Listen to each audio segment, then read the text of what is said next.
Kimberly Gard and Bubba Wright, welcome to Syngenta Growing Golf. Kimberly, let's start by talking about Women in Turf Team. What is it? How did it get started?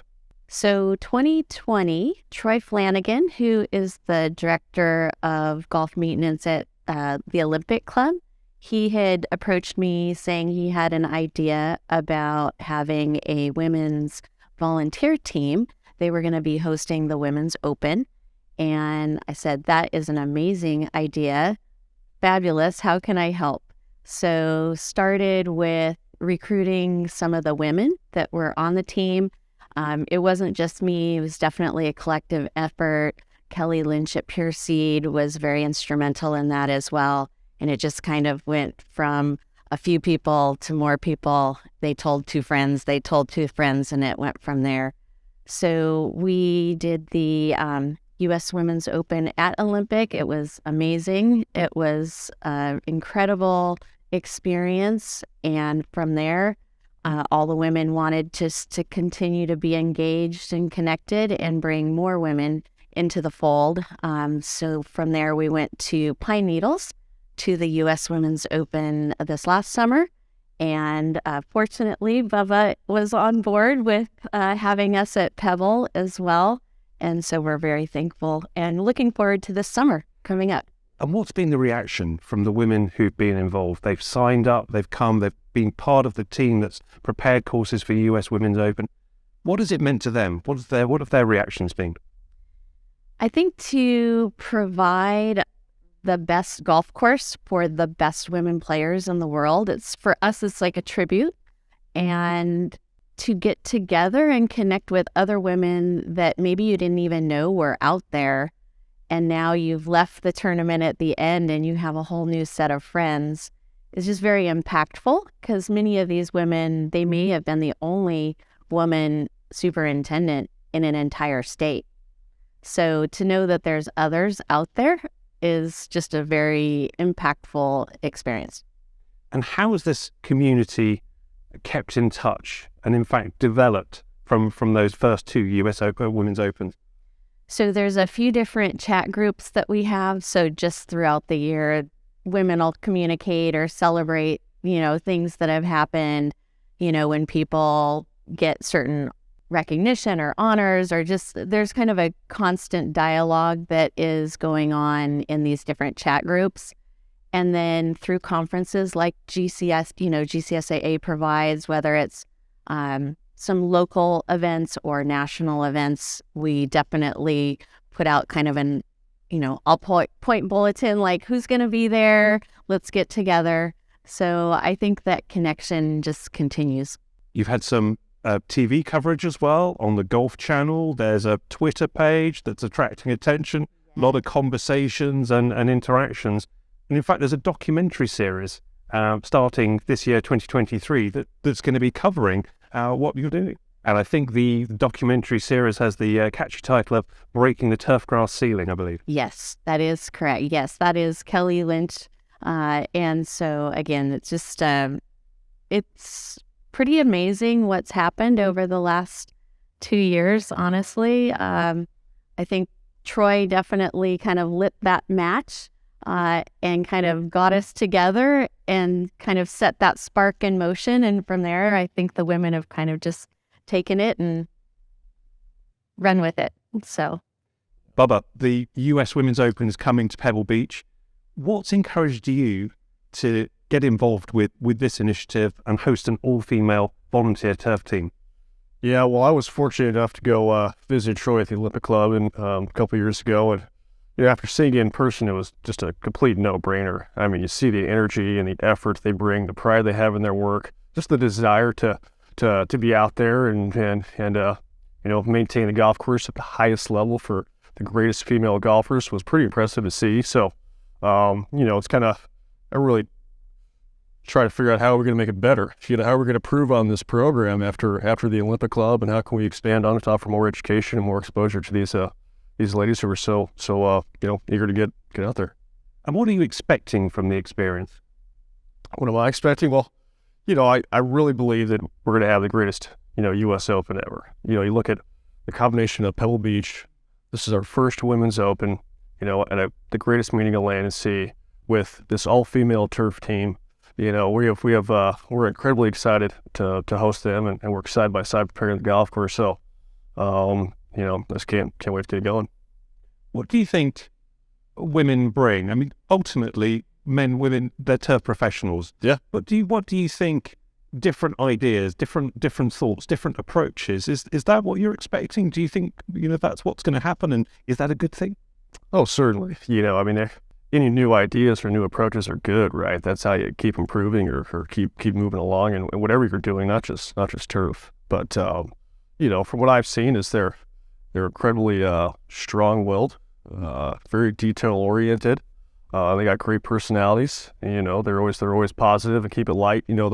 Those tournament weeks, they get long, especially when you're grinding, going into a tournament, getting ready to go. And so to have a team that comes in there with such a positive attitude, I think can be very uplifting, for all of us to execute for the whole week and keep going. So, and from a visibility perspective, putting the story out there, putting the message out there, putting the energy, that is behind this team. How important is that, do you think? Yeah, well, it's incredibly important, not just to us, but the Pebble Beach company as well. We're a very diverse and unique company across the board, and when you look at our golf course maintenance departments, we don't have a whole lot of we might not match that on the female side of things. So hopefully, we can attract more females into the golf course maintenance and keep growing. So we've certainly had them in the past, and look forward to growing upon that. So, well, it's an interesting point, isn't it? We were talking just before we started recording this about the number of women actually working in turf, and it's 2%. It's kind of less than 350 women out of nearly 19,000 superintendents in the US. So it's a very small number, isn't it? But this is an opportunity to grow that. Yeah, they need to keep being more visible. You have the greatest tournament for any female golfer, being supported by female maintenance teams. I mean, the word's got to get out there and be like, hey, it's a pretty cool thing to be a part of, and great career to have. And in your experience, both at Pebble Beach and perhaps before, how many women have you had working on turf teams? Very few on my personal turf teams. We have a great one, Erin Novati. She's still working for Toro down in San Diego, but outside of that, not too many. But it's just, I can look back at the last few years and say, well, I haven't really received any resumes or haven't had anybody reach out to me looking for a job, just to be totally honest. So hopefully that changes soon. And what has it done, do you think, for you, reflecting on, perhaps the way things have always been done, and actually making, what insights or what learnings might there be for you, but other golf course superintendents, in terms of how do we make it different? How do we make it the right conditions for a more diverse turf team to come in and work at the golf course? Yeah. Well, I think, when you get into golf course, there's a lot of stuff you do is because, well, that's the way we always did it. We verify greens, or we mow greens every day, whatever your practices are, you're doing it because, well, that's the way I learned it from this guy or this person, and that's how we're going to keep doing it. But, if you really want to continue to get better and break the turf grass ceiling or get whatever your goals are, you're going to have to be open to new ideas. So, what do you think, Kimberly? Well, I think there's a lot of ways to recruit, and the visibility is definitely important because golf maintenance is something that oftentimes is kind of behind the scenes. And so to have the visibility to show, we call it see it, be it, have that visual image like, oh, I never thought about that profession.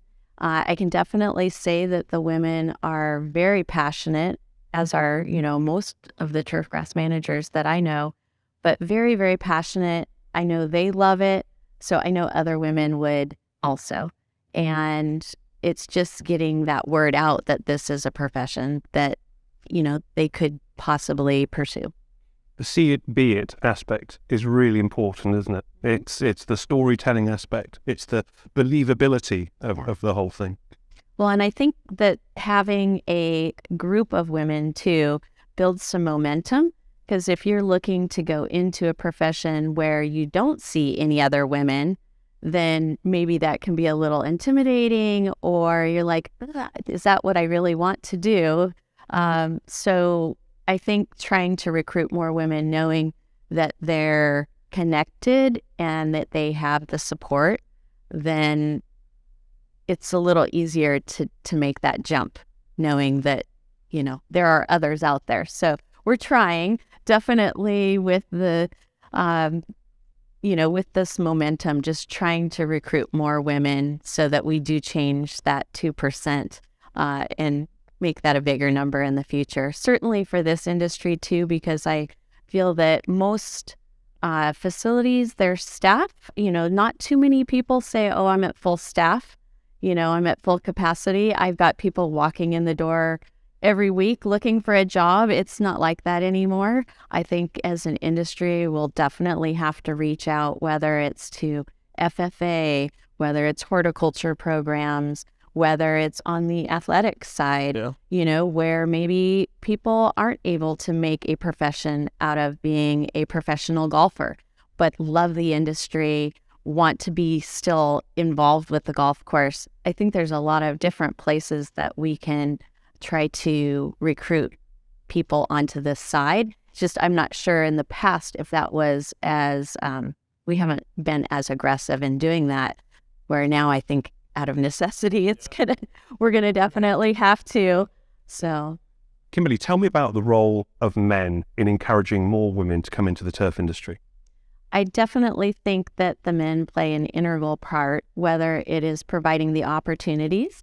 So with Troy coming up with this original idea of having, a women volunteer team, he was definitely focused on that week, but probably didn't realize what a catalyst that he would be in kind of kickstarting really a whole group of women getting together, and then it just kind of steamrolling from there.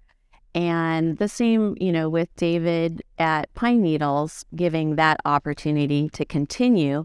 And then with Bubba now at Pebble, that's one event. But whether it is hiring women, encouraging women, maybe there's somebody that you see on your horticulture team and they say, why don't you come out to the golf course for a day or two and just try that out? Or maybe somebody, a family friend, and they're like, you really enjoy being outside. You really like to just get your hands on things. Have you ever considered, working on a golf course? I think there's ways to encourage women to get into this industry or to continue on, that it's a very powerful thing. I think the men are crucial. Again, being 98% of this industry, their role is absolutely, we can't do it without the men champions and allies with us. And also, there's some of the things you've mentioned there, and in fact, what's going to be happening at Pebble Beach is the important aspect, isn't it? It's changing it from a conversation into action and demonstrable results as well. So I guess, Bubba, this is going to be, really, really important because something is happening. I wonder if there'll be follow-on actions. There might be internships or new ways of thinking about how to get women onto the turf team at Pebble Beach. That's probably the key, is making sure this doesn't lose steam after the tournament. You got all the eyes on you for that 1 week for a U.S. Open and all the cameras and Twitter feeds, but if we don't follow through after the fact, it's not going to be really worth it, is it? And so we do multiple internships at the Pebble Beach Company, by the way. So if any women are interested, we have housing and internships, and I believe Bob Yo over at Spyglass has a female intern from Canada that just started there. So it's certainly starting to spread, but we got to keep it going. We were talking earlier about making it appealing for a woman to want to work in golf course maintenance, something as simple as a bathroom, a woman's restroom, or what have you. How do the uniforms need to be more appealing? Or they have to wear men's uniforms to the work site. So just whatever we can do, but it needs to be a collaboration, right? Even that was a big deal. Honestly, most of the women who were on Troy's Olympic team, it was the first time they had ever been given women's uniforms. They've always only had men's uniforms, so they were really excited. So it is sometimes just those small details that make a huge difference. Well, the golf industry is very good at talking to customers and understanding what customers want and responding to that. Sounds like we need to be a little bit better about understanding what our employees and, from a business sustainability perspective, what new entrants into the industry are looking for. Certainly, yeah. Let's talk about the impact that this is having, and just taking up that point on business sustainability, because what is it looking like, Bubba, from you trying to recruit people to join your turf team, and then Kimberly afterwards about the wider industry? But what is it like? How easy or difficult is it to find good people to join turf teams? Yeah. You would think at a place like Pebble Beach that we'd have people lining up, breaking down the door to get hired, but it's just not the case anymore. You go, times where you don't have applications, you have a lot of openings. Finding qualified talent to fill those openings is such a challenge.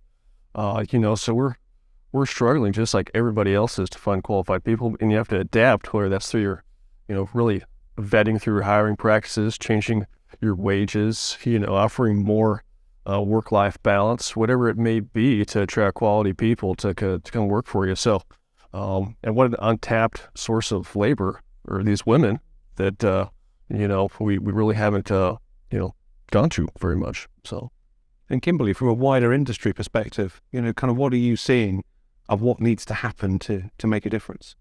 So there's definitely women out there, right? Half of the workforce are women. But if only 2% are on the turf maintenance side, there's great opportunities there. So I do think there's some areas that we can recruit. I know that GCSAA has started to look at FFA as an organization, Future Farmers of America, and there's now a turf segment. So I think that would be an area that we can definitely, spend a little bit more energy with. And there's other areas too. There's a lot of women that are, as I mentioned, horticulture is one of the areas. So again, bringing them onto a golf course, certainly younger kids, GCSA is doing quite a bit with the first green, and just getting kids on a golf course and showing them that there is so many unique things that the golf course provides. There was one recently that we had where talking about soils, talking about the equipment that gets used, just getting kids familiar with the fact that it's like an entire laboratory out there. So much is it's so focused on, science, technology, etc. Well, every day, you're a mechanical engineer, an electrical engineer, it's scientist and agronomist. That's such a complex, very, so many different parts to what you do. It's just incredible. Well, if you look at where the industry is headed too, whether it's drone technology, autonomous equipment, all the meters and sensors that we're using to maintain and track all of our inputs or labor, whatever it is. It's a pretty exciting time to get into the industry.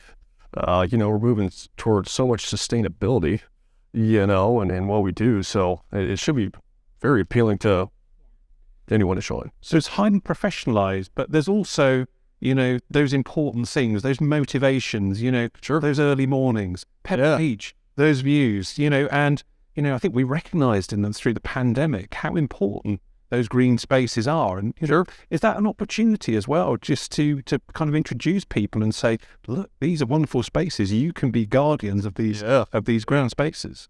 100%. I look at myself and say, well, what attracted me to it? Well, being a caretaker of not just Pebble Beach or any property in the world, you're a caretaker of something that means so much to a lot of people.